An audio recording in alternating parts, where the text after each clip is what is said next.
Shalom saudaraku yang terkasih dalam Tuhan. Kita akan segera mulai ibadah pada pagi hari ini. Mari kita persiapkan hati kita. Kita menghadap Tuhan.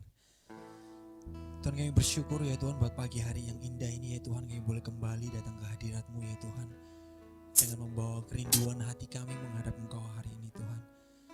Kami mau ya Tuhan, biarkan minggu ini ya Tuhan bukan hanya sekedar minggu hari yang biasa ya Tuhan, tapi biarkan kami mau ya Tuhan, kami mengawali hari kami ya Tuhan dengan duduk di bawah kaki-Mu ya Tuhan.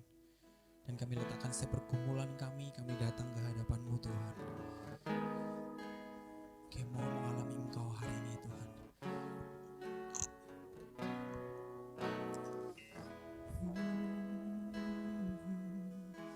Engkau gembala yang baik, Kau menuntun hidupku. Kau bawa langkah kami Tuhan mendekat padamu. Bawaku ke air tenang, menyegarkan jiwaku. Sekalipun ku berjalan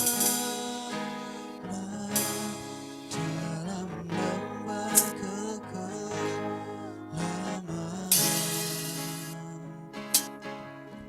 takkan gentar ku melangkah, sebab Engkau bersertaku. Mari nyanyikan dengan hatimu. Engkau gembala yang baik Tuhan. Engkau gembala yang baik, Kau menuntun hidupku dan bawaku air tenang, menyegarkan jiwaku. Sekalipun ku berjalan dalam lembah kekelaman,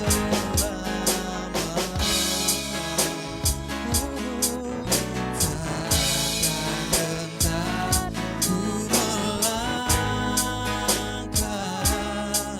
sebab Engkau bersertaku.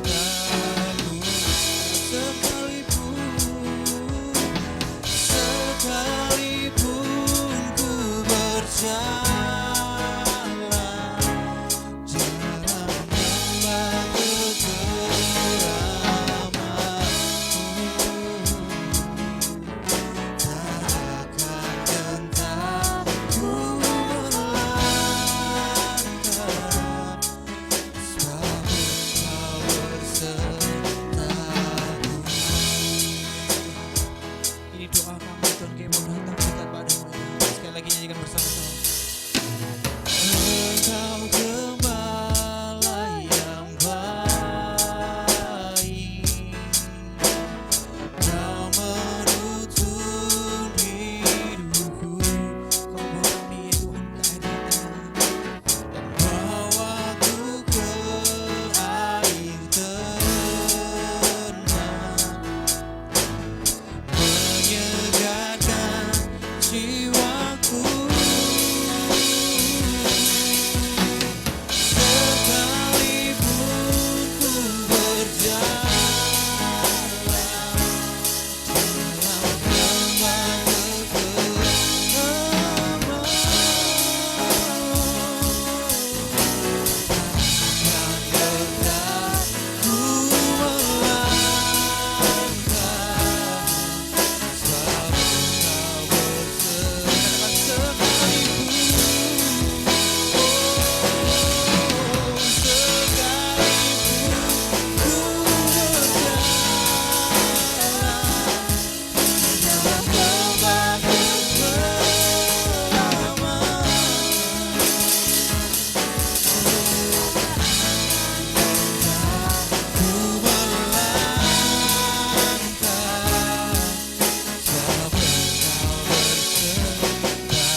Tuhan yang tahu ya Tuhan mengenal setiap pergumulan hati kami. Kau tahu ya Tuhan mungkin minggu-minggu ini ya Tuhan kami dibaluti ya Tuhan dengan pergumulan yang menjauhkan kami dari Engkau mungkin Tuhan. Tapi kami tahu satu hal ya Tuhan, kami punya Tuhan Allah yang selalu setia ya Tuhan bersama dengan kami Tuhan. Tuhan Allah yang hidup, Tuhan Allah yang berkuasa Tuhan. Ajari kami untuk boleh memandang Engkau lebih Tuhan. Ajari kami untuk kami boleh memandang Engkau lebih. Kami berharap padamu lebih Tuhan.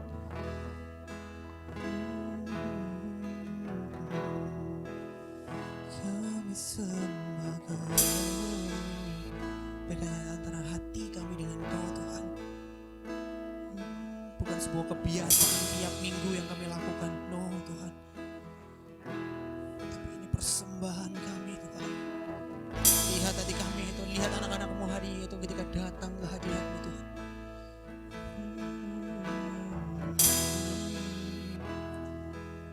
Lihat anak-anakmu Tuhan, lihat hati setiap kami.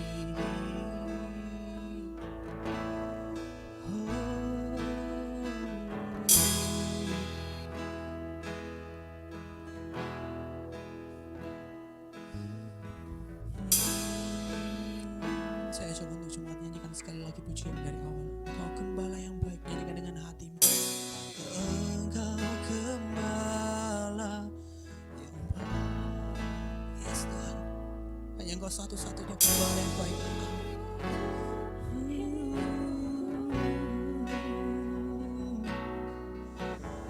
Bawaku Kau. Amin Tuhan. Kau seperti air ya Tuhan yang pernah, Kau seperti mata air yang menghidupi kami Tuhan.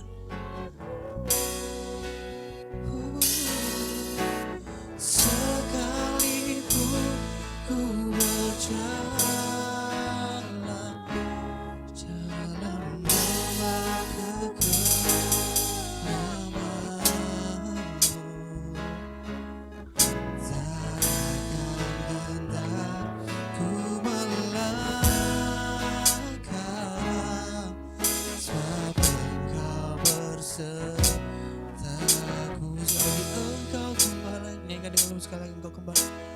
Engkau gembala yang baik. Yes. Kau Allah yang manis Tuhan.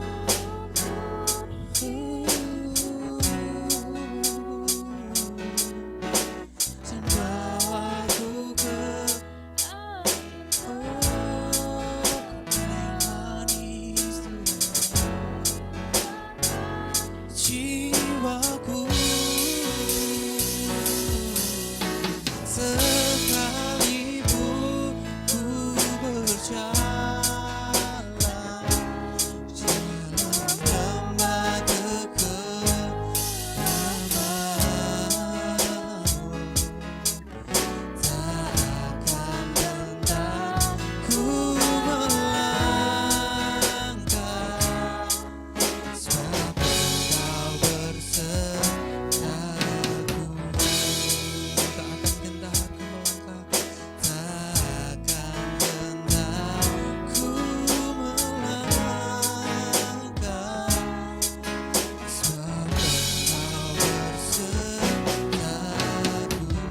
Katakan sekali lagi, tak akan gendakku melangkah, takkan gendakku melangkah, Engkau bersertaku.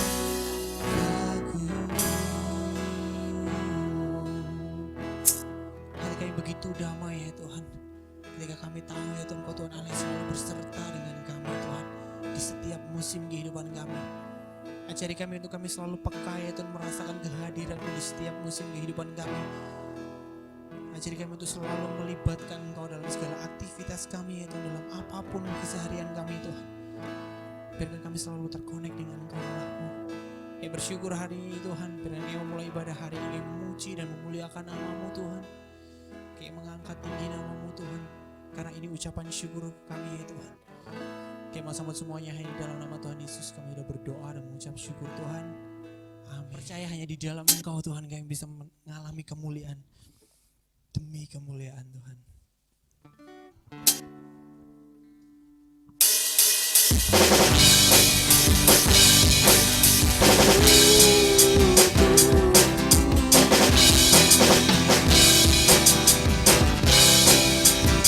Firman-Mu Tuhan, firman-Mu Tuhan, kita bagi kakiku, janji-Mu, terang bagi jalan-jalanku, kebenaran-Mu menuntun setiap hari. Menantikan-Mu beri kekuatan baru, bukan terbang tinggi di awan, jangan kemuliaan, sebab firman-Mu teguh menopang, bukan aman di dalam-Mu Tuhan.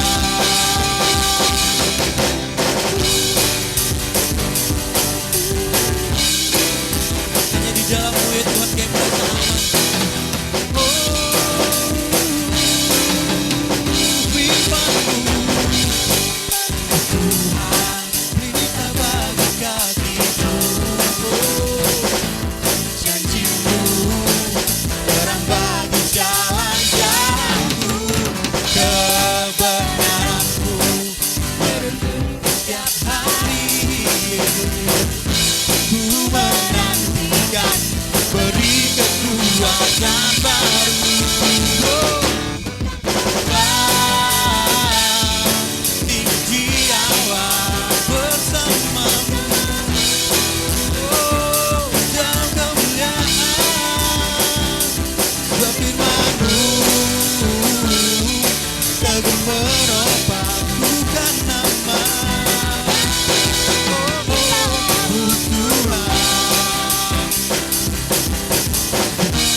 Jalanku di atas jalan-jalanku, rancangan-Mu melebihi rancanganku, firman-Mu berjalan lebih tinggi, berjalan bersama-Mu. Ku kan terbang tinggi di awan bersama-Mu dalam kemuliaan, sebab firman-Mu teguh menopang, bukan aman di dalam-Mu. Sekali lagi, ku kan terbang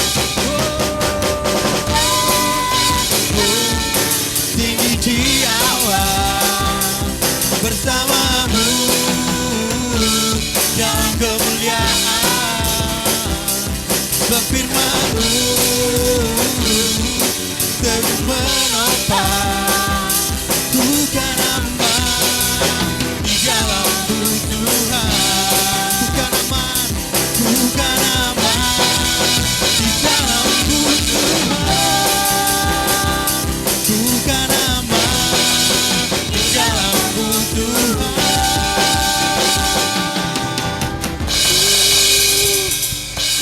Amin. Ada hati yang penuh ucapan syukur. Oke. Kami tahu ya Tuhan, dalam setiap musib kehidupan kami ya Tuhan, Engkau selalu hadir. Saat ini kami mau memuji Engkau, saat ini kami mau menyembah Engkau Tuhan. Hanya satu-satunya Engkau yang kami tinggikan ya. Engkau lah yang satu-satunya di hati kami Tuhan. Kami mau utamakan Engkau ya Tuhan di antara prioritas kami yang lain Tuhan, karena Engkau Allah kami.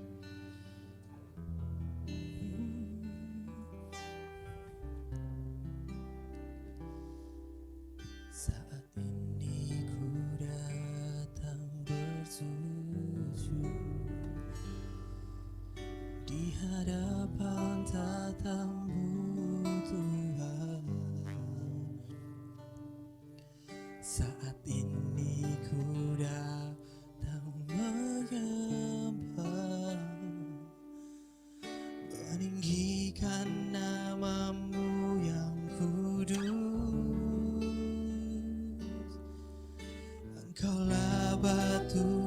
keselamatanku. Engkau kota benteng bagi kami Tuhan, lindunganku. Saat ku di dalam kesesakan, ku tahu janjimu selalu teguh, dan ku sembah Engkau, ku merendahkan diri, mencari wajah-Mu, oh Tuhan. Nantikan lawatanmu untuk memulihkanku, curahkanlah anugerah-Mu bagiku.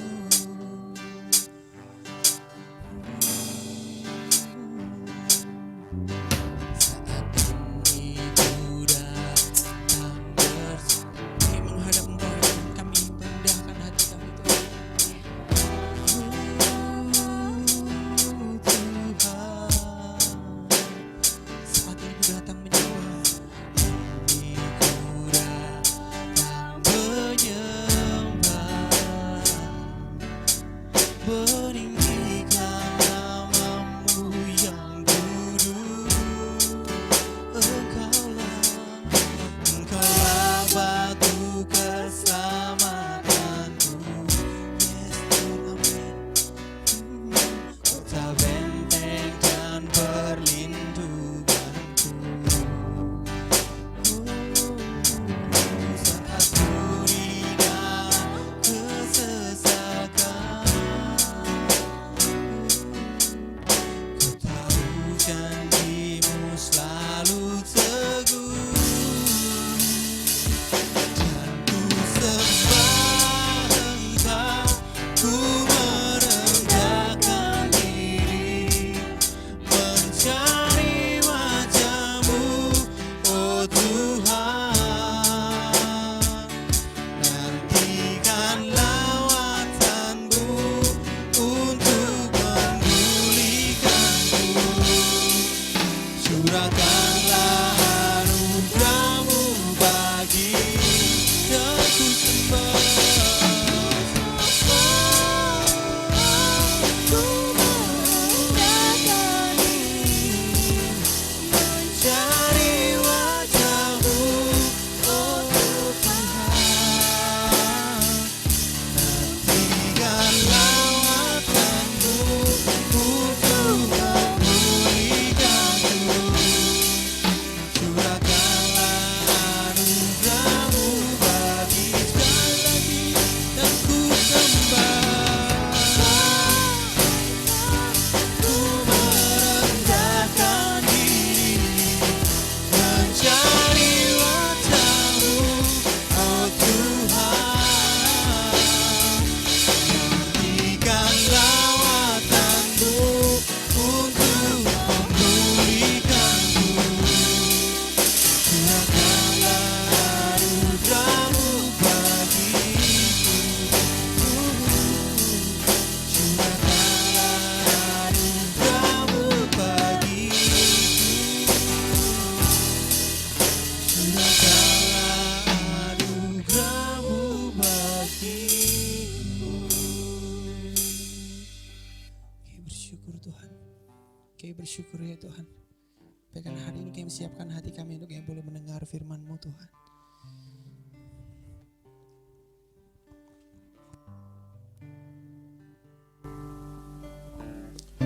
Bapak, kami bersyukur Tuhan untuk siang ini. Terima kasih untuk setiap kebaikan Tuhan. Terima kasih untuk anugerah Tuhan. Terima kasih untuk setiap penyertaan Tuhan yang terus kami rasakan Tuhan.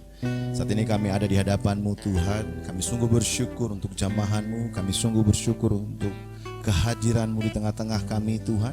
Saat ini kami mau mendengarkan kebenaran firman-Mu. bekerja di tengah-tengah kami. Tuhan melawat hati kami, Tuhan melawat telinga kami, sehingga benih firman ini Tuhan akan bertumbuh, berakar dan berbuah dalam kehidupan kami Tuhan. Dan hamba-Mu yang akan menyampaikan kebenaran firman-Mu juga mari Tuhan urapi, Tuhan pakai, sehingga bisa menjadi alat-Mu Tuhan untuk menyampaikan isi hati Tuhan bagi setiap kami di tempat ini Tuhan. Terima kasih Bapa, di dalam nama Tuhan Yesus, haleluya.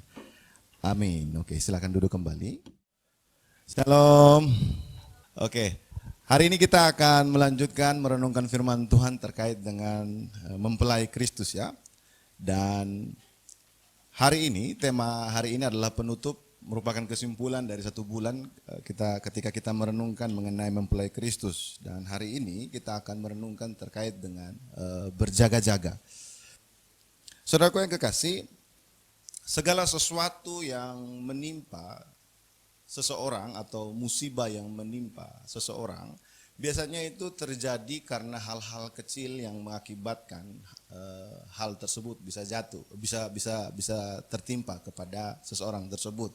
Misalkan bagi teman-teman yang suka naik gunung, kita punya peraturan yang cukup ketat ya di hutan lindung ketika kita naik gunung. Misalkan tidak boleh buat api unggun, atau tidak boleh membuang puntung rokok sembarangan, atau tidak boleh membawa botol minuman keras gitu ya, karena bisa mengakibatkan pada saat musim kemarau maka bisa mengakibatkan kebakaran hutan. Dan beberapa kali kita gagal naik gunung karena gunung ditutup. Kenapa? Karena baru habis terjadi kebakaran hutan gitu ya, sehingga gunungnya ditutup. Nah itu kenapa, akibatnya apa? Karena hal-hal sepele tadi, aturan yang sudah diberikan tapi masih saja dilanggar gitu ya.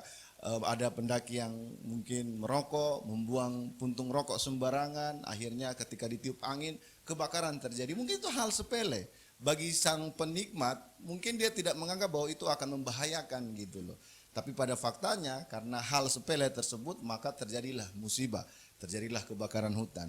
Begitu juga ketika kita melihat peristiwa pertikaian antar kampung misalkan, pertikaian antar sekolah misalkan, pertikaian antar kampus misalkan, terjadinya kerusuhan misalkan, semuanya itu berawal dari hal-hal yang sepele.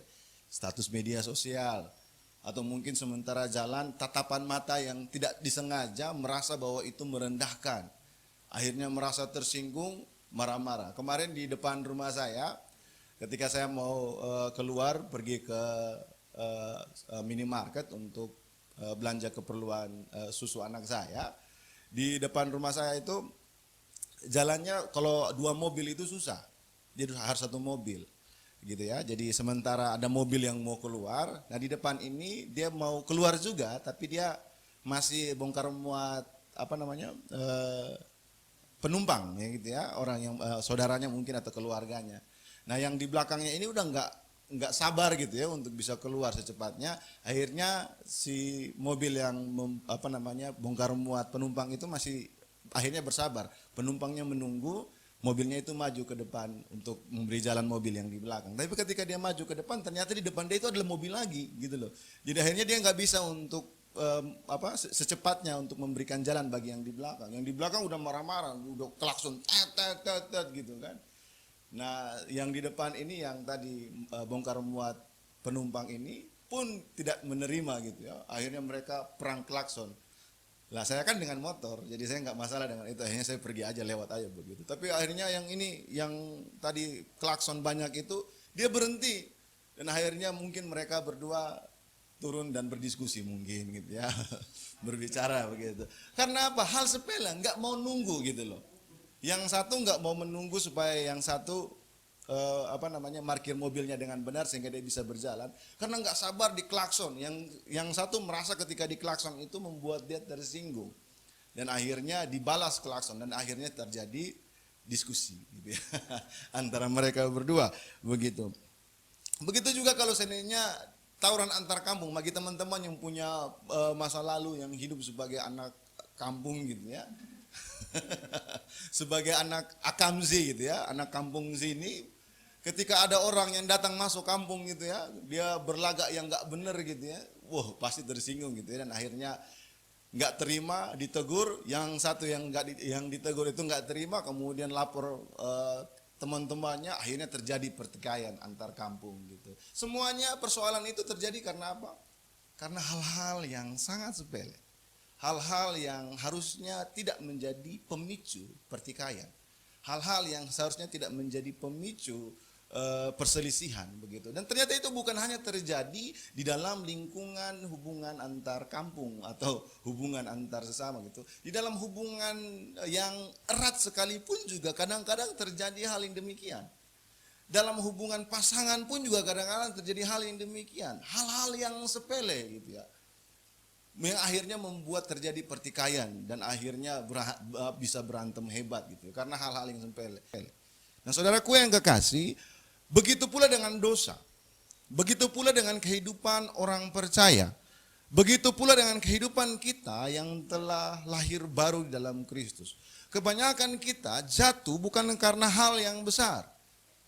Kebanyakan kita bisa terjerumus ke dalam dosa bukan karena hal-hal yang luar biasa.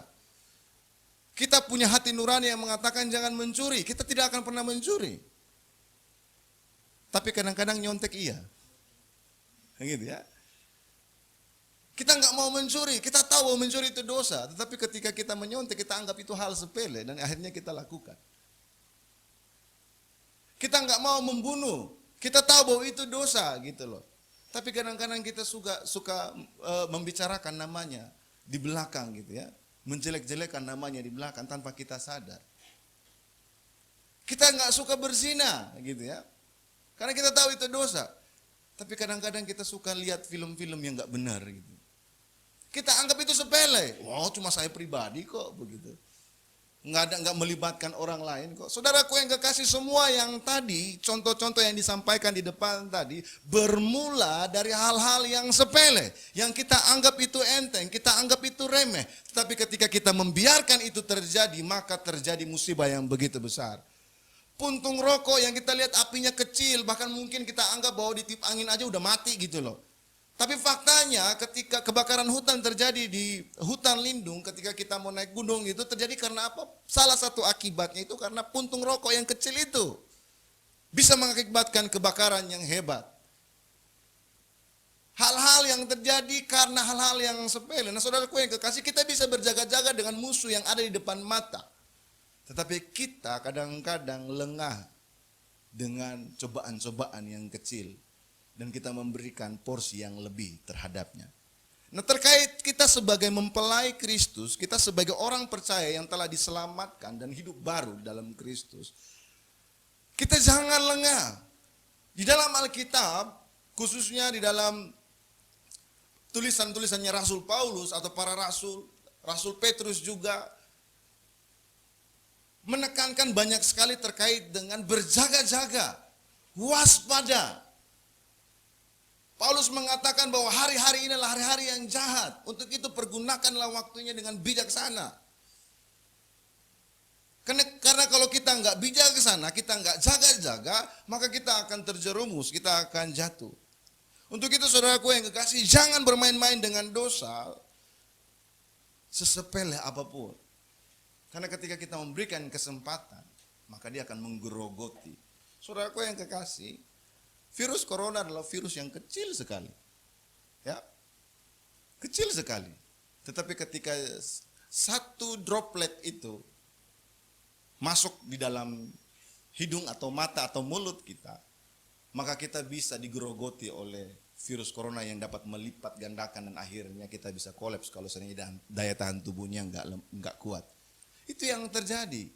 Nah dosa pun demikian. Ketika kita mengizinkan dosa itu masuk dalam hidup kita dan kita terus hidup di dalamnya, maka dia akan lambat laun merusak, menghancurkan kehidupan kita. Nah sebagai mempelai Kristus, kita tahu bahwa kita adalah milik Kristus. Untuk itu jangan bermain-main dengan dosa dalam kehidupan kita sebagai orang percaya. Untuk itu saya ajak kita semua, mari kita sama-sama buka 1 Petrus pasal yang kelima, ayat 5 sampai ayat yang ke-11. Dan kita akan baca bergantian ya, saya akan baca ayat yang ganjil dan saudara-saudara akan baca ayat yang genap dan kita akan baca secara bergantian. 1 Petrus pasal 5 ayat 5 sampai 11. Demikianlah juga kamu, hai orang-orang muda, tunduklah kepada orang-orang tua, dan kamu semua rendahkanlah dirimu seorang terhadap orang lain. Sebab Allah menentang orang yang congkak, tetapi mengasihani orang yang rendah hati.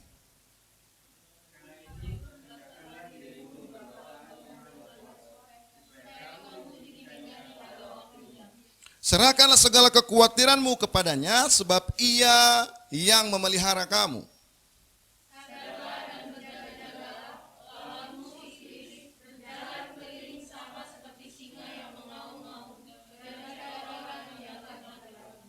Lawanlah dia dengan iman yang teguh, sebab kamu tahu bahwa semua saudaramu di seluruh dunia menanggung penderitaan yang sama.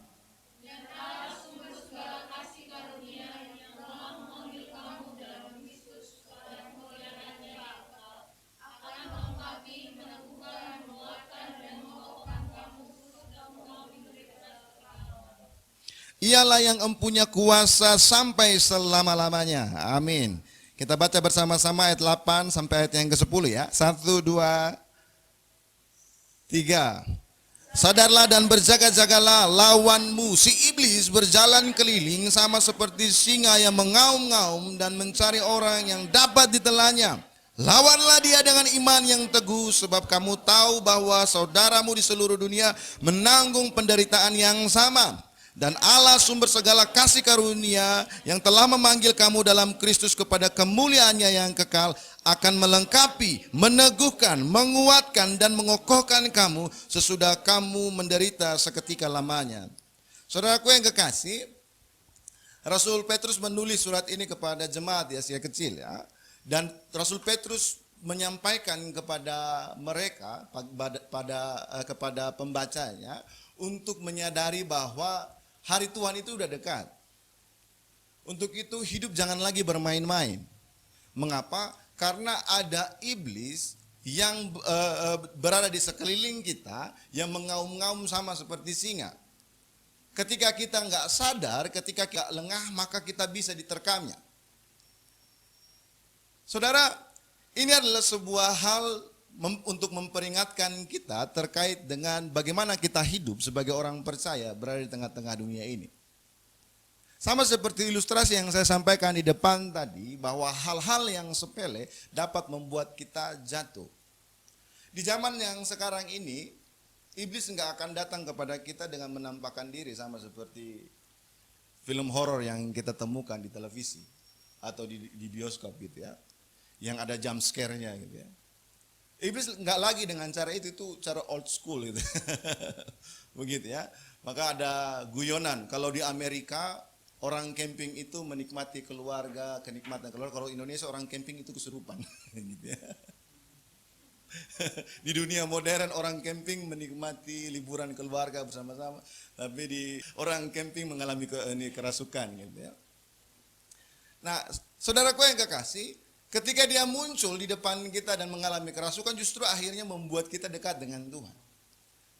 Kekhawatiran, ketakutan, rasa cemas akan membuat orang percaya justru akan datang kepada Tuhan dan berseru kepada Tuhan. Karena apa? Karena dia tahu bahwa Tuhan sumber pertolongan dia. Patut dipertanyakan kalau seandainya dia dalam keadaan yang demikian, kemudian dia tidak mencari Tuhan. Gitu ya. Kita sebagai orang percaya, secara naluri kita, karena kita sudah lahir baru, kita bertemu dengan kasih karunia Tuhan, kita tahu betul bahwa Tuhan itu yang memelihara hidup kita. Maka ketika kita mengalami hal-hal yang demikian, berjumpa langsung dengan setan gitu ya, bertatap muka, maka otomatis kita akan meresponnya itu dengan meminta pertolongan kepada Tuhan. Benar atau tidak? Untuk itu, iblis tidak lagi menggunakan cara-cara yang demikian. Kenapa? Karena kita tahu, dan dia tahu bahwa kita tahu. Untuk itu iblis menggunakan cara yang luar biasa dengan pintarnya gitu ya, dengan liciknya dia menggoda kita. Saudara akan berteriak Tuhan tolong ketika diperhadapkan dengan iblis atau diperhadapkan dengan gambar yang tidak senonoh. Bagaimana respon saudara ketika diperhadapkan dengan hal yang demikian? Kalau iblis kata Tuhan tolong, Tuhan tolong, Tuhan tolong. Pas diperhadapkan dengan gambar yang tidak senonoh, ya Tuhan gitu ya. Kenapa cobaan ini begitu berat buatku gitu ya. Begitu. Respon kita menentukan apa yang terjadi selanjutnya, saudaraku yang kekasih. Saudara, beberapa belakangan ini ketika saudara mengikuti pemberitaan televisi gitu ya, bukan hanya terkait dengan radikalisme saja atau politik saja, tetapi terkait dengan kasus-kasus kriminal, pemerkosaan, kemudian incest dan selainnya itu semua bermula dari hawa nafsu yang dipupuk sekian lama karena memiliki hobi yang tidak benar gitu ya. Itu terjadi. Dia bisa melakukan kejahatan gitu yang sampai melakukan melanggar hukum karena dia memupuk sekian lama dengan apa? Memanjakan matanya dengan hal-hal yang tidak senonoh. Saudaraku, kalau kita bertemu langsung dengan iblis, maka kita dapat berteriak Tuhan tolong. Tapi kalau kita bertemu dengan hal-hal yang demikian, seringkali kita nggak berteriak Tuhan tolong. Tapi kita berbicara kepada Tuhan, sekali ini aja Tuhan. Untuk kita bisa menikmati. Kita mulai menurunkan standar kita, menurunkan kompromi kita. Sehingga akhirnya kita menikmati hal-hal yang sepele itu. Ketika kita naik gunung itu, saudaraku yang kekasih, batu besar, tanjakan tinggi itu bukan masalah. Yang masalah adalah ketika ada kerikil masuk di dalam sepatu kita. Itu nggak enak banget itu. Benar-benar nggak enak banget tuh kalau orang yang suka naik gunung pakai sepatu. Makanya saya kalau naik gunung saya nggak mau pakai sepatu, saya pakai sandal gunung gitu. Karena itu benar-benar mengganggu. Itu alasan kalau saya naik gunung saya nggak pernah pakai sepatu. Saya cuma pakai sandal gunung aja. Karena ketika ada batu yang masuk di kaki gitu ya, kita nggak sadar gitu ya. Waduh itu nggak enak banget. Kita udah mikul beban berat, mendaki gitu ya. Keringat udah, belum lagi ditambah lagi yang di belakang ngomel-ngomel, capek, mengeluh dan segala macam gitu ya. Tapi ini lebih parah gitu loh, ketika ada kerikil-kerikil kecil yang masuk ke dalam kaki, masuk ke dalam sepatu ini. Itu lebih menjengkelkan daripada mulut orang yang di belakang gitu ya. Atau mulut orang yang di depan gitu ya. Kenapa? Karena sakit gitu loh. Dan itu mengganggu banget. Dan begitu pun juga dengan kita harus tahu bahwa dosa sekecil apapun akan mengganggu kita untuk kita bisa hidup di dalam perjalanan iman kita. Ketika kita hidup di dalam kasih karunia. Kita adalah mempelai Kristus. Kita adalah milik Kristus. Kesempatan kecil yang kita buka bagi iblis dapat membuat kita justru teralihkan perhatian kita dari Tuhan. Saudaraku yang kekasih, musuh utama dari pasangan adalah hobi. Benar ya? Oh, belum punya pasangan ya, nanti kalau udah punya pasangan baru tahu. Ketika dia waktunya untuk bersama tapi pasangannya itu menikmati hobinya ya, dan apalagi kalau seandainya hobinya itu justru hobi yang gak benar gitu ya, maka itu akan menjadi persoalan yang besar bagi sang pasangan. Maka akan menjadi bahan untuk terjadinya pertikaian dengan pasangan. Kenapa? Karena perhatiannya itu dirusak oleh hobi sang pasangan gitu ya. Kalau hobinya menghasilkan sih tidak apa-apa gitu ya, karena itu bisa saling mendukung gitu. Tapi kalau hobinya merugikan gitu ya, kalau hobinya itu menghancurkan hubungan, hobinya clubbing, hobinya dunia malam, hobinya mabuk-mabukan, wah bahaya itu. Nah begitu juga ketika kita tahu bahwa kita adalah mempelai Kristus, tapi pikiran kita, hati kita, perhatian kita lebih fokus kepada apa yang iblis tawarkan. Dia tidak datang untuk menampakkan dirinya kepada kita gitu ya, sebagai orang percaya, tapi dia memberikan jerat-jerat yang begitu nikmat sehingga akhirnya perhatian kita terdistorsi dan akhirnya kita mengalihkan perhatian kita daripada Tuhan yang harusnya kita sembah. Nah untuk itu saudaraku yang kekasih, ketika kita belajar dari 1 Petrus pasal 5 ini, maka kita menemukan ada 3 hal yang dapat kita pelajari. Yang pertama adalah kita harus sadar akan status kita bahwa kita adalah mempelai Kristus. Saudaraku yang kekasih, sadar dan tahu itu berbeda ya, berbeda tipis. Sadar dan tahu itu berbeda tipis. Saya punya cerita yang memalukan ya, gitu ya. Waktu Ella baru lahir, ibu saya datang ke Surabaya ya. Kemudian suatu ketika karena mungkin Ella baru pulang dari rumah sakit sama mamanya, karena waktu itu Ella mamanya melahirkan dia dengan operasi ya, bukan secara normal, jadi butuh perawatan secara khusus gitu ya, mamanya juga begitu. Jadi akhirnya saya sama ibu saya, kami pergi ke supermarket untuk membeli keperluan gitu. Nah, saya kan dulu suka pakai sendalku. Saya punya cuma satu sendal itu, sendal gunung itu yang hijau itu, ya. Saya pakai kemana-mana gitu. Nah, pas mama saya datang itu, saya dibelikan satu sendal yang baru, yaitu sendal jepit yang di bawah itu, yang saya selalu pakai, sendal hitam itu. Saya pakai itu. Nah, saya pakai sendal jepit begitu ya. Karena sendal itu baru, karena saya terbiasa pakai sendal gunung, saya itu sama mama saya pergi ke supermarket. Saya tahu bahwa saya pakai sendal. Pas turun dari motor, mama saya ketawa. Kamu nggak sadar apa yang salah toh? Apa yang salah? Ternyata sebelah kiri itu sendal gunung, sebelah kanan itu sendal jepit gitu loh. Saya tahu saya pakai sendal gitu loh. Tapi ini kebiasaan baru. Saya berubah dari sendal gunung pakai sendal jepit gitu ya. Dan karena buru-buru saya nggak perhatikan, saya tahu saya pakai sendal, tapi saya nggak sadar sendal yang saya pakai itu salah gitu ya.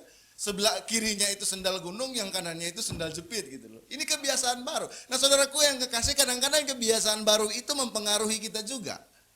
Ketika kita tahu bahwa ini hal yang baru yang kita memulai, tapi kadang-kadang kebiasaan lama itu terus ngikut dalam kehidupan kita. Kita tahu bahwa kita sementara ini sebagai orang percaya, tapi kadang-kadang kita nggak sadar kebiasaan lama itu terus nembeng, ngikut sama kita. Merubah menjadi kebiasaan baru dari kebiasaan yang lama, kadang-kadang kebiasaan yang lama itu terus mengikuti kita. Nah, kalau kita nggak sadar, saudaraku yang kekasih, maka akan menjadi hal yang memalukan itu ya, sama seperti saya gitu.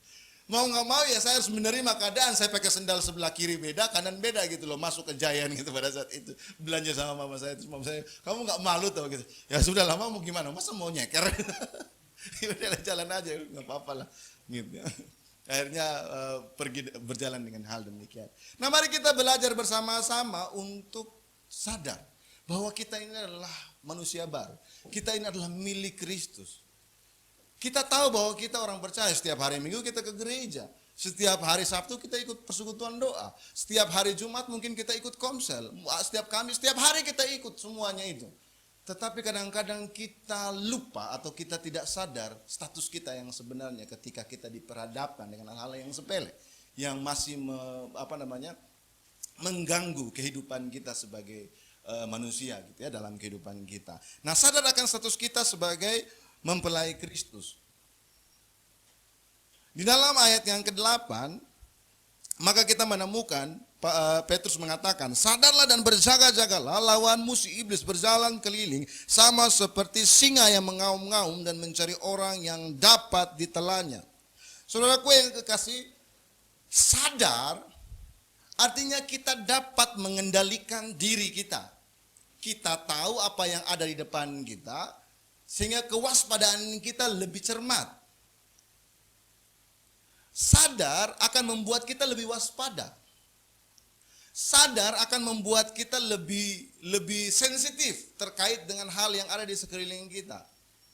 Saya punya cerita lagi nih, waktu pengalaman kami ke Jogja, pengalaman saya pertama kali nyetir dari Surabaya ke Jogja itu. Saya kan punya pengalaman yang nggak mengenakan itu ya. Paling mudah sekali kalau seandainya naik mobil itu nyetir itu ngantuk gitu. Dan akhirnya keluarga, istri saya sama keponakan saya, mereka dengan gagah berani gitu ya, tenang, nanti kami akan menjadi navigatornya gitu ya, akan menjadi teman untuk bicara. Dan saya itu nggak kuat gitu loh, cepat ngantuk ketika naik mobil. Nah, pada saat ketika berkendara gitu ya, hari semakin larut gitu ya, semakin malam, ternyata navigator ini pun juga terlelap gitu. Mereka yang berjanji nanti akan menjadi teman saya untuk memperingatkan saya kalau saya ngantuk, malah mereka udah lebih dahulu tertidur. Saudaraku yang kekasih, saya sadar bahwa saya nggak kuat naik mobil lama. Saya nggak memaksakan itu. Saya tahu saya bisa nyetir sampai Jogja, saya tahu gitu loh. Tapi saya sadar saya tidak bisa mengendarai dengan lama. Jadi ketika saya mulai ngantuk, saya akan cepat-cepat cari tempat peristirahatan, berhenti. Saya tidur 10 menit, bangun lagi baru berangkat lagi. Mereka sampai pagi. Navigator itu sampai pagi. Begitu. Nah, orang yang sadar, dia mawas diri. Dia dapat mengendalikan diri. Dia tahu mana yang benar, dia tahu mana yang enggak benar, dia tahu mana yang harus kompromi, mana yang harus diterima, mana yang harus ditolak. Orang yang sadar, dia memiliki kepekaan yang lebih besar daripada orang yang hanya cuma sekedar tahu. Saya menasihati teman-teman yang mau beranjak ke kuliah ya. ketika sudah masuk kuliah, sadar kamu itu mahasiswa. Bukan tahu bahwa kamu itu mahasiswa. Kenapa ada mahasiswa yang bisa selesai dengan cepat dan kenapa ada mahasiswa yang lama selesai? Karena terdistorsi perhatiannya dengan apa? Pergaulan, dengan apa? Kenikmatan yang ada ketika waktu di SMA banyak larangan dari orang tua gitu ya. Tapi pas ketika kuliah, wah merasa this is me gitu ya. Dan akhirnya wah bebas. Dan akhirnya lupa bahwa dia adalah mahasiswa. Dia tahu dia mahasiswa, status dia mahasiswa. Tapi nggak sadar mahasiswa itu tugasnya apa aja. Itu yang terjadi. Nah itu pun saya alami gitu ya ketika saya menjadi mahasiswa. Ketika di kampung waktu masih SMA, wah benar-benar jadi anak rumahan, anak mama, anak mami gitu ya. Anak yang baik gitu ya, di rumah gitu. Yang baik.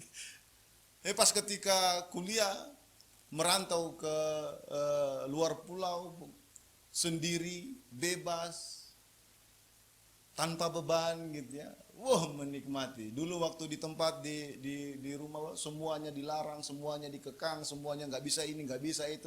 Tapi ketika merantau, wah ini adalah hal yang baru yang perlu saya coba gitu ya. Dan ketika mencoba hal-hal yang baru, tidak menyadari bahwa ternyata saya sudah keluar jalur dari tugas dan tanggung jawab saya sebagai mahasiswa. Saudaraku yang kekasih, itu berlaku kepada dosa juga.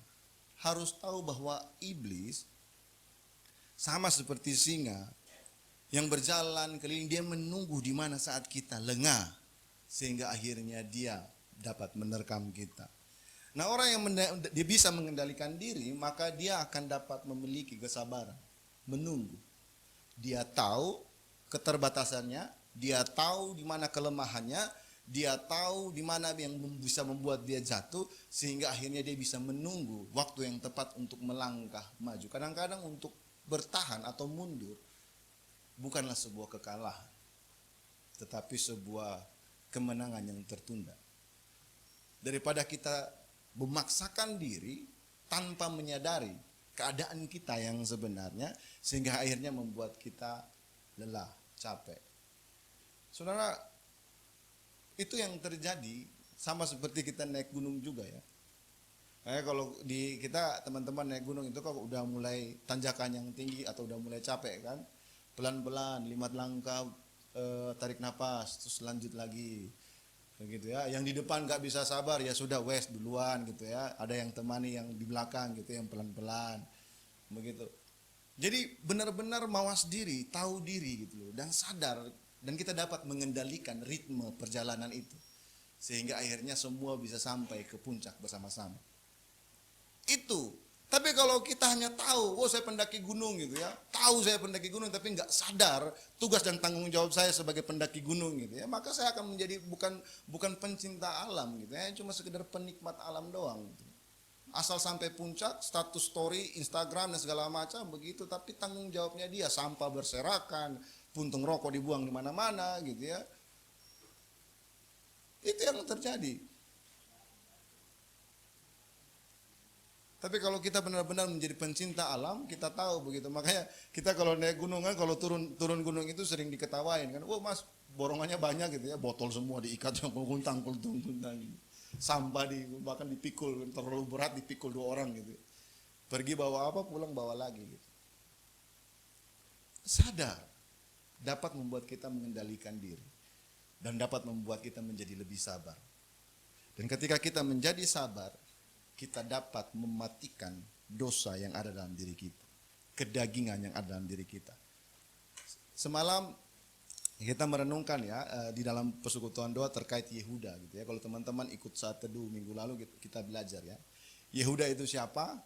Anak pertamanya Yakub, kakaknya Yusuf. Dan orang yang menjual Yusuf adalah idenya Yehuda. Ketika saudara-saudaranya mau membunuh dia, Yehuda berkata, kalau bunuh dia kita nggak dapat apa-apa, kita jual saja.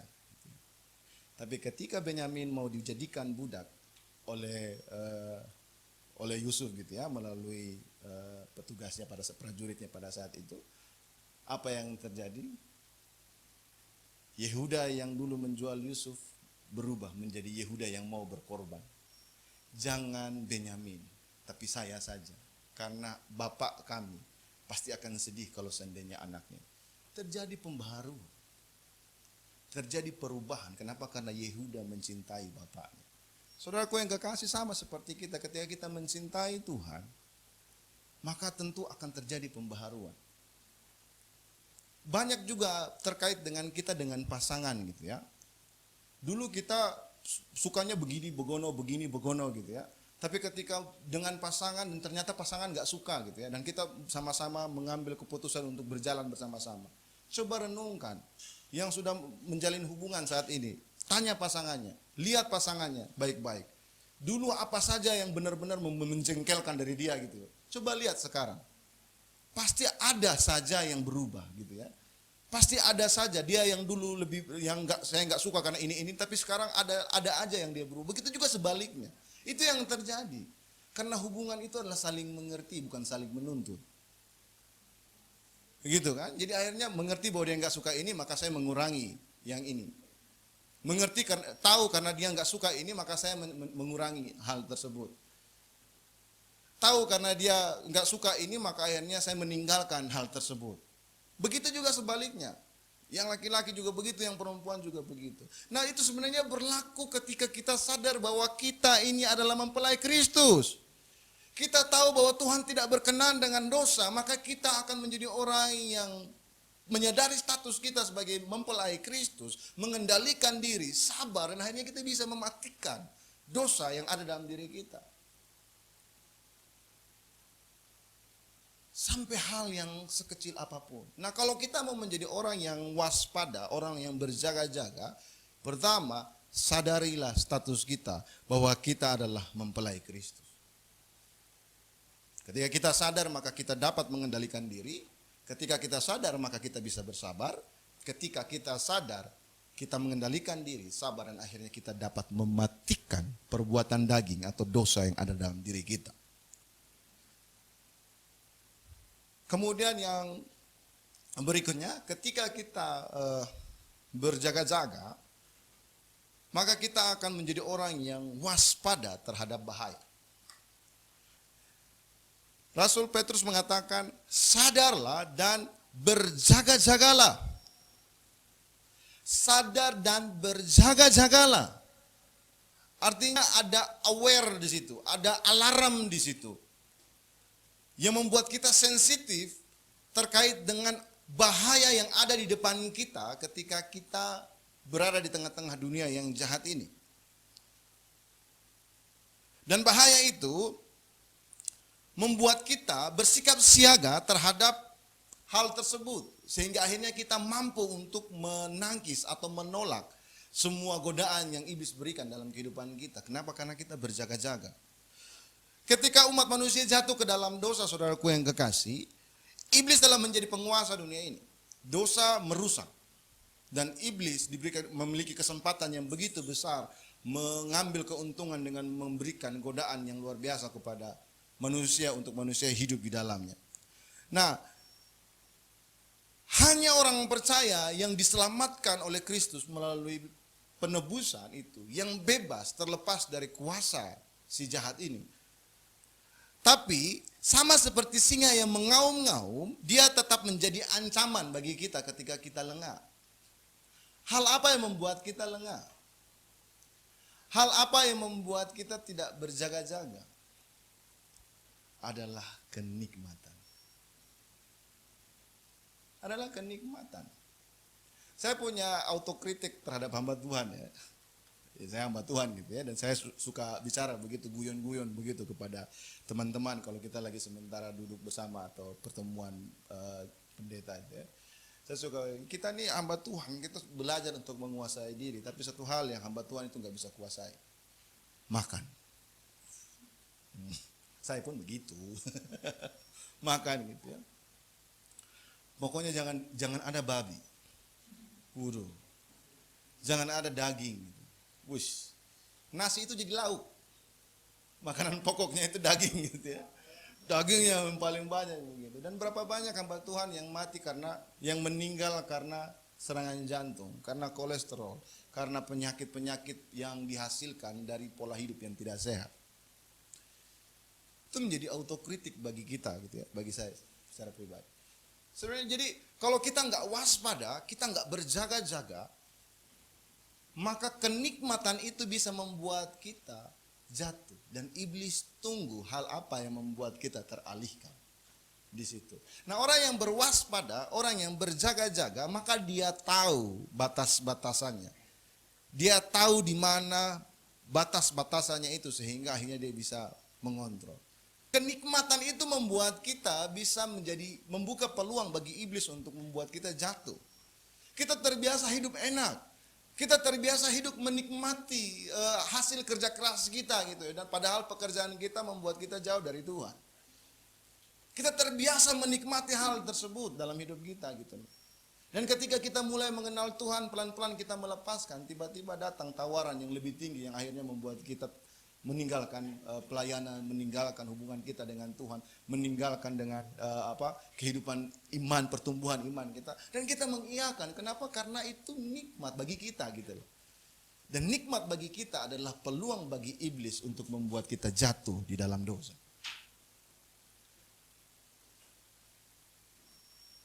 Makanya kita kata-kata bijak gitu ya, harta, tahta, dan pasangan gitu. Itu godaan yang paling besar menjatuhkan gitu. Nggak usah jauh-jauh gitu. Lihat aja di situ.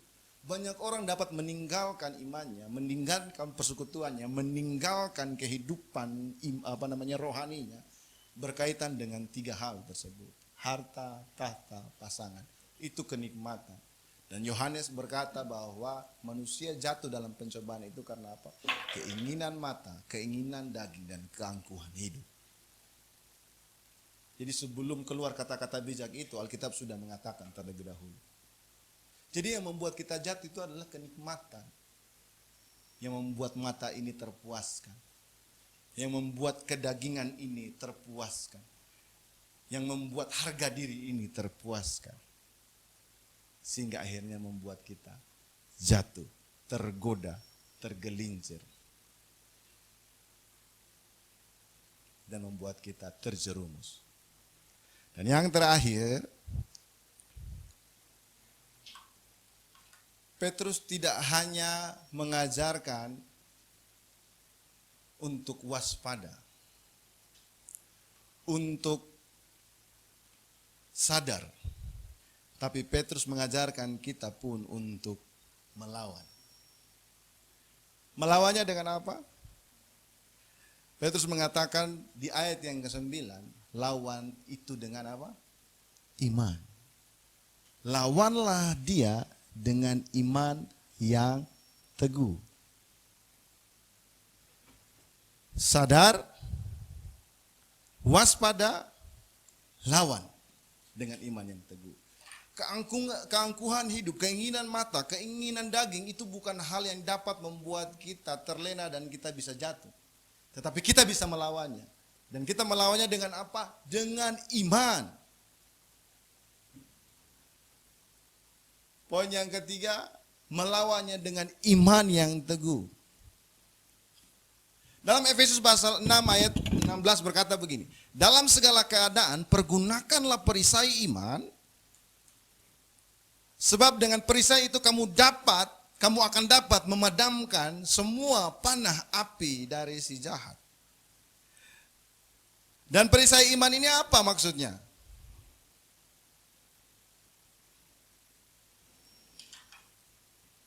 Apa maksudnya? Adalah kita percaya bahwa Tuhan sanggup menolong. Kalau kita baca kelanjutannya dari ayat yang ke-9 ya, di 1 Petrus pasal 5 tadi, maka kita melihat bahwa Tuhan akan meneguhkan, Tuhan akan memberikan kekuatan bagi kita. Tuhan akan memelihara hidup kita untuk kita bisa melewati semuanya itu. Lawan iblis sama seperti singa yang mengaum-ngaum itu dengan iman kepada Tuhan. Saudaraku yang kekasih, apa yang membuat kita tersinggung? Apa yang dapat membuat kita tersinggung? Ketika harga diri kita direndahkan, ketika harga diri kita tidak diakui, apa yang membuat orang-orang dapat bertikai tadi? Hanya karena tatapan mata. Terusik gengsinya. Gitu kan?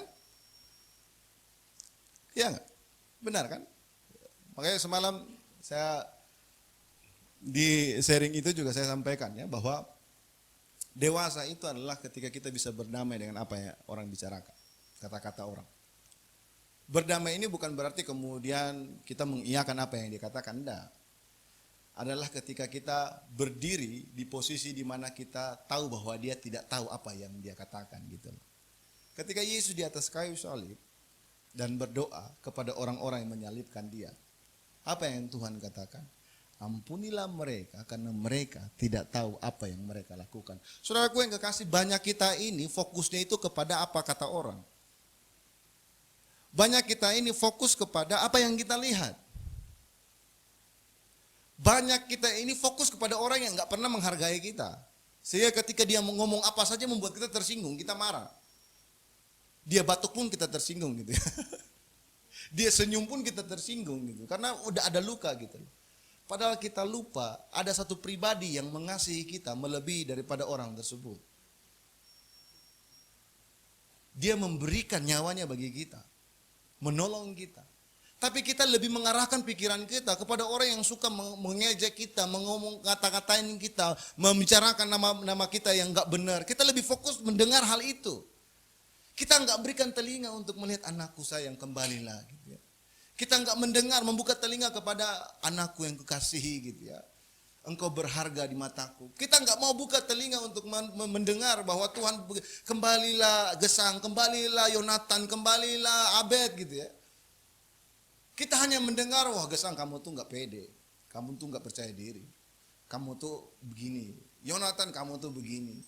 Kita lebih fokus dengan apa yang orang katakan di sekeliling kita. Sehingga kita akhirnya melepaskan diri kita atau membuat konsentrasi pikiran kita kepada apa yang dikatakan oleh orang lain. Kita lupa bahwa ada pribadi yang memanggil kita terus.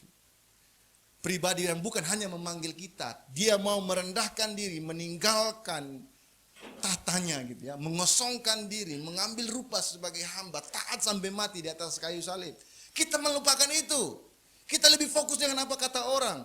Kita lebih fokus dengan omelan bos gitu ya. Kita lebih fokus dengan omelan teman gitu. Kita lebih fokus dengan omelan orang-orang yang di sekeliling kita. Dan ketika kita fokus kepada kata-kata negatif itu, saudaraku yang kekasih, maka kita pun akan terkontaminasi dengan nuansa hati yang negatif. Dari mana muncul pertengkaran, perselisihan? Karena ada nuansa negatif yang masuk ke dalam pikiran kita, masuk dalam hati kita, sehingga membuat kita tersinggung. Hal-hal yang positif nggak mungkin membuat kita tersinggung, saudaraku yang kekasih. Pernah ada yang tersinggung ketika dia tiba-tiba mendapatkan berkat? Ada yang tersinggung? Nggak pernah, karena dia merasa itu menguntungkan.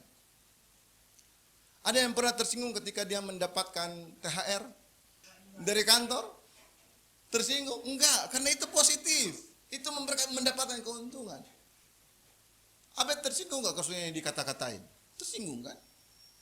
Kita lebih fokus untuk melihat kata-kata negatif itu daripada kita melihat anugerah yang besar yang telah Tuhan berikan. Nah, lawan dengan iman adalah merubah fokus. Dari tadinya kita hanya mendengar apa kata orang, dari tadi kita hanya mendengar apa penilaian orang terhadap kita, rubah fokus kita, berbalik kepada Tuhan. Lihat bagaimana Tuhan melihat kita. Mereka mau mengata-katain kita apa saja, mereka mau bicarakan kita apa saja, ya karena mereka tidak tahu apa yang mereka lakukan. Dan jangan membuat kita jatuh di dalam hal yang sama seperti mereka. Pasang telingamu kepada Tuhan, pasang matamu kepada Tuhan, pasang hatimu kepada Tuhan. Dan lihat bagaimana Tuhan menilaimu, lihat bagaimana Tuhan mengasihimu, lihat bagaimana Tuhan menganggap engkau lebih berharga daripada apapun juga, dari emas, perak, dan permata. Membuat kita membangun diri kita untuk menjadi lebih baik. Lawan iblis bukan pada fokus pada dia tuh singa ompong. Waktu kita jatuh di dalam dosa, kita di bawah kuasanya. Tetapi kita ditebus dengan Kristus, kita tidak di bawah kuasanya. Terus ngapain kita harus pusing-pusing untuk mikir dia? Capek deh. Ngapain kita capek-capek harus mikir dia gitu ya? Ngapain kita harus capek-capek jadi kacungnya gitu ya? Ngapain kita harus capek-capek masang rantai di leher yang terus diikat oleh iblis untuk dibawa kita terjerumus. Padahal kita tahu bahwa rantainya itu nggak dipegang sama dia gitu loh. Sudah putus, sudah hancur. Rubah fokus kita. Kalau dulu kita hidup berjalan ke depan melihat apa kata orang, apa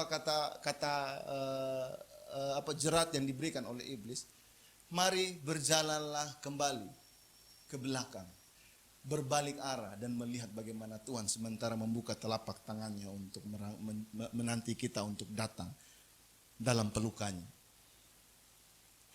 Tuhan Yesus bilang bahwa dia akan ke surga untuk menyiapkan rumah bagi kita. Terus ngapain kita masih mau menikmati atau mau memusatkan perhatian kita terhadap dunia yang akan hancur ini? Jadi mempelai Kristus, kita harus sadar status kita. Gitu ya. Yohanes berkata begini, dalam 1 Yohanes pasal 4 ayat 4. Roh yang ada di dalam kamu lebih besar daripada roh yang ada di dalam dunia ini. Untuk itu, buka telinga kita, hati kita, mata kita kepada suara Tuhan, pimpinan Tuhan, perasaan Tuhan. Jangan membuka telinga kita kepada kenikmatan dunia. Membuka telinga kita kepada godaan yang diberikan oleh iblis. Mari jadi mempelai Kristus yang hidup sebagai mempelai Kristus. Dengan berjaga-jaga dan berwaspada. Sehingga kita bisa belajar hari ini bahwa ketika kita berjaga-jaga sebagai mempelai Kristus, maka kita harus tahu bahwa status kita adalah mempelai Kristus. Kemudian yang kedua, karena kita tahu bahwa status kita ini adalah mempelai Kristus, kita dapat waspada terhadap bahaya yang dapat menghancurkan status kita ini sebagai mempelai Kristus. Dan bukan hanya cuma waspada, kita harus melawan terhadap hal tersebut. Dan bagaimana cara kita melawan? Merubah fokus kita.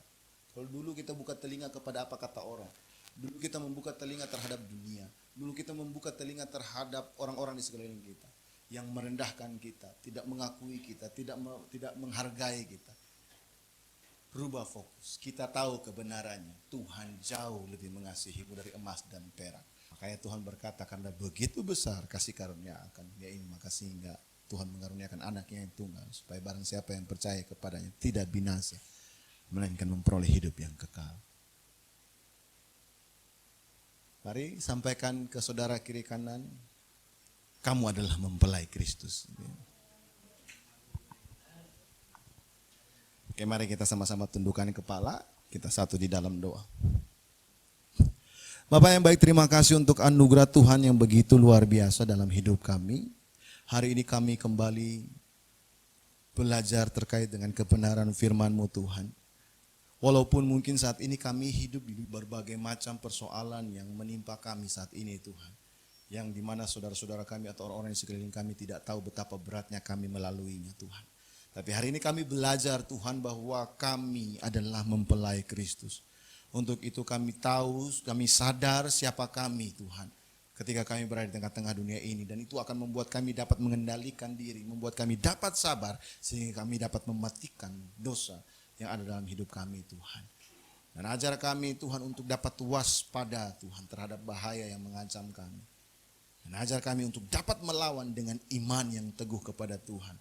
Ajar kami hari ini Tuhan untuk merubah fokus kami. Kalau kami hidup beberapa waktu ini dalam kehidupan kami sering mendengarkan kata-kata negatif dari orang-orang di sekeliling kami. Kami sering mendengarkan hal-hal yang merendahkan kami, melukai kami, menyakiti kami. Hari ini kami mau merubah fokus kami. Kami mau memasang telinga kepada Tuhan di mana kami tahu Tuhan terus memanggil kami. Kami tahu bahwa Tuhan mencintai kami. Kami tahu bahwa Tuhan mengasihi kami. Kami tahu bahwa Tuhan menghargai kami. Kami mau merubah fokus kami hari ini Tuhan. Untuk memandang Tuhan di dalam kehidupan kami Bapa. Terima kasih Tuhan. Terima kasih Bapa. Dalam nama Tuhan Yesus. Haleluya. Amin.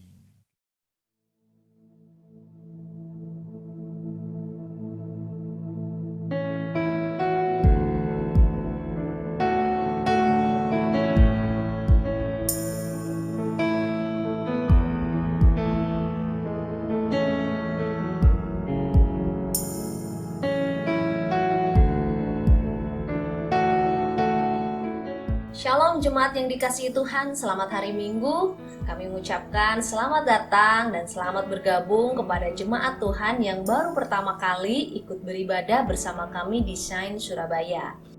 Nah, kita akan mendengarkan warta sepekan karena berhubung masih harus mengikuti protokol kesehatan sehingga beberapa kegiatan harus kita batasi. Yang pertama, untuk persekutuan doa tetap akan dilakukan pada hari Sabtu jam 7 malam di Shine Center. Kemudian untuk minggu depan kami tetap mengundang jemaat Tuhan untuk beribadah bersama dengan kami.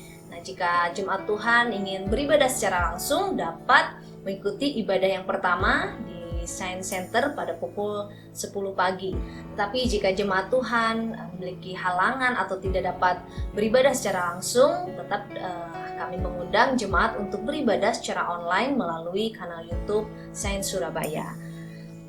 Lalu untuk persembahan, jemaat dapat mentransfernya ke rekening gereja yang tertera di layar. Ya, mari tetap semangat, tetap optimis, dan selalu mengikuti protokol kesehatan dengan menjaga jarak, menggunakan masker, dan secara rutin mencuci tangan. Ya, mari kita terus bertumbuh di dalam kasih Tuhan dan menjadi gereja yang mencintai Tuhan dan kasih sesama.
Kami bersyukur Tuhan untuk hari ini. Kami sungguh berterima kasih untuk hadirat-Mu. Kami sungguh berterima kasih untuk firman-Mu Tuhan. Dan saat ini Tuhan kami mau mengambil bagian. Kami mau membawa setiap pergumulan doa kami. Kami mau berdoa bagi bangsa ini. Kami mau berdoa bagi setiap pergumulan yang kami. Kami membawa syafaat kami ke hadapan-Mu Tuhan. Kami mau berdoa secara khusus Tuhan bagi bangsa ini Tuhan. Mari Bapa, Engkau terus menyatakan kuasa-Mu atas bangsa ini Tuhan. Hari-hari ini kami melihat situasi baik politik maupun keadaan bangsa ini semakin hari semakin mencekam Tuhan. Tapi kami percaya bahwa ketika ada orang-orang benar yang ada berdiri di tengah-tengah bangsa ini Tuhan, maka tangan Tuhan terus akan menyertai bangsa ini Bapa. Untuk itu ajar kami sebagai orang-orang percaya yang hadir di tengah-tengah bangsa ini dan terus berdoa bagi bangsa ini Tuhan. Kami mau mengambil bagian berdoa bagi pemimpin bangsa ini Tuhan, Pak Presiden, Wakil Presiden, Menteri dan jajarannya yang membantu Presiden, Mari Tuhan terus memberkati mereka, menjaga mereka, memberikan kesehatan bagi mereka, sehingga mereka bisa mensukseskan setiap program yang telah dirancangkan, sehingga bisa membawa bangsa ini lebih sejahtera lagi Tuhan. Kami berdoa untuk setiap keadaan pandemi yang kami melihat hari-hari ini Tuhan semakin meningkat, tapi kami percaya seketika hampir 1 tahun ini kami dapat melewatinya, maka kami percaya kami pun terus bisa melewatinya karena kami percaya Tuhan menyertai kami. Kami berdoa secara khusus bagi para tenaga medis yang berjibaku untuk berada di garis akhir, membantu, merawat pasien COVID-19. Tuhan menjaga mereka, melindungi mereka, menyertai mereka, sehingga mereka boleh terus sehat, terus kuat Tuhan, untuk bisa berdiri di garis akhir, untuk membawa bangsa ini Tuhan bebas dari COVID-19 Tuhan. Dan kami berdoa secara khusus Tuhan bagi masyarakat Indonesia Tuhan. Ajar kami Tuhan untuk mau tunduk dan taat terhadap protokol kesehatan yang telah diberikan, sehingga kami menjadi orang-orang yang berkontribusi. Mungkin kami tidak bisa menjadi tenaga medis, mungkin kami tidak bisa menjadi relawan COVID-19 Tuhan, tapi kami bisa mengambil bagian untuk taat dan patuh terhadap protokol kesehatan, sehingga membuat bangsa ini menjadi lebih baik Tuhan dari pandemi COVID ini Tuhan. Ajar kami Tuhan untuk peka terhadap hal tersebut, sehingga kami dapat mengambil bagian untuk taat terhadap protokol kesehatan ini Bapak. Terima kasih Bapak, kami berdoa secara khusus bagi rekan-rekan kami, adik-adik kami yang sementara ini mempersiapkan ujian akhir nasional. Tuhan memberkati mereka, menyertai mereka, sehingga mereka bisa mempersiapkan dengan baik, sehingga mereka dapat melewati ujian ini dengan baik, dan mereka dapat memiliki masa depan yang baik sesuai dengan pimpinan Tuhan bagi mereka untuk masa depan mereka Tuhan. Terima kasih Bapak bagi jemaat yang memiliki usaha, Tuhan memberkati, Tuhan menyertai mereka dalam usahanya. Bagi jemaat yang bergumul dengan pekerjaan, bergumul dengan masalah penghidupan, Tuhan memberkati dan Tuhan yang terus menyertai mereka Tuhan. Jemaat yang bergumul dengan pekerjaan mereka, Tuhan memberkati mereka di tempat pekerjaannya, sehingga Tuhan bisa menjadi ladang di mana mereka menyatakan kuasa Tuhan ketika mereka berada di tempat pekerjaan mereka masing-masing Bapa. Dan mari Tuhan, setelah ibadah ini kami akan kembali ke tempat kami masing-masing, tapi kami percaya hari ini kami belajar, kami tahu siapa status kami. Kami akan menjadi orang yang dapat mengendalikan diri, menjadi sabar, dan juga dapat mematikan dosa yang dalam hidup kami. Untuk itu kami dapat menjadi orang yang berwaspada terhadap bahaya, dan kami dapat melawan dengan iman yang teguh kepada Tuhan terhadap mara bahaya yang menggoda kami Tuhan. Terima kasih Bapak, terima kasih Tuhan. Mari jemaat Tuhan angkat kedua tanganmu dan terimalah berkat dari Tuhan. Tuhan memberkati engkau dan melindungi engkau. Tuhan menyinari engkau dengan wajahnya dan memberi engkau kasih karunia. Tuhan menghadapkan wajahnya kepadamu dan memberi engkau damai sejahtera. Dan ketahuilah bahwa berkat dari Allah Bapa, kasih karunia dalam Kristus Yesus Tuhan yang hidup, dan persekutuan yang intim bersama-sama dengan Roh Kudus akan menyertai kita semua sampai kepada Maranatha, kedatangan Tuhan yang kedua kali. Kami klaim berkat ini hanya di dalam nama Bapa, Putra dan Roh Kudus, di dalam nama Tuhan Yesus. Dan kami akan menutup ibadah kami pada siang hari ini Tuhan dengan doa yang telah Tuhan ajarkan kepada kami. Bapa kami yang di surga, dikuduskanlah namamu, datanglah kerajaanmu, jadilah kehendakmu di bumi seperti di surga. Berikanlah kami pada hari ini makanan kami yang secukupnya, dan ampunilah kami akan kesalahan kami, seperti kami juga mengampuni orang yang bersalah kepada kami. Dan janganlah membawa kami ke dalam pencobaan, tetapi lepaskanlah kami daripada yang jahat. Karena Engkaulah yang punya kerajaan, kuasa dan kemuliaan sampai selama-lamanya. Amin. Oke, silakan duduk kembali dan saya berikan kesempatan bagi kita semua untuk mengambil waktu teduh di hadapan Tuhan.